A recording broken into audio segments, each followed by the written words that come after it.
Hello everyone. In this class we will learn scientific application of potassium fertilizer. We will learn from 5 aspects on this class. We will introduce the scientific application of potash. 1. Determination of local soil fast-acting potassium content. The planting plan is supposed to be according to local soil type and kinds. It is supposed to collect soil samples from the tillage layer to analyze the fast-acting potassium content, the evaluation of soil potassium nutrient status, a basis for determining potassium fertilizer. Application rates need to be provided. 2.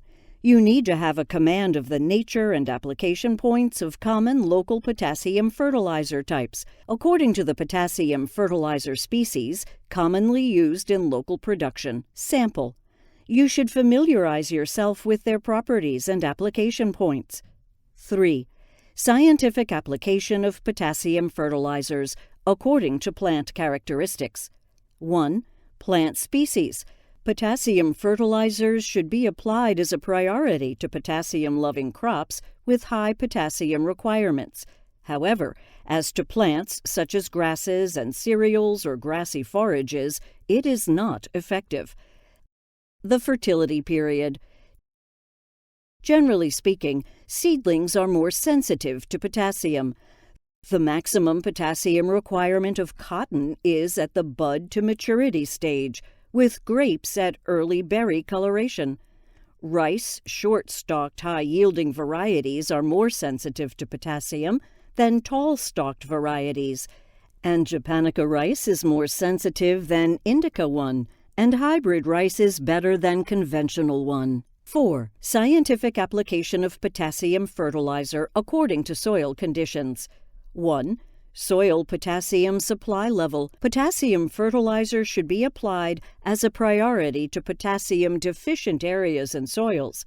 When soil fast-acting potassium content is less than 80 milligrams per kilogram, potassium fertilizer should be applied. 2. Soil texture. The amount of potassium fertilizer should be increased for clay soils. Split and moderate fertilization should be mastered on sandy soils, and it should be distributed as a priority.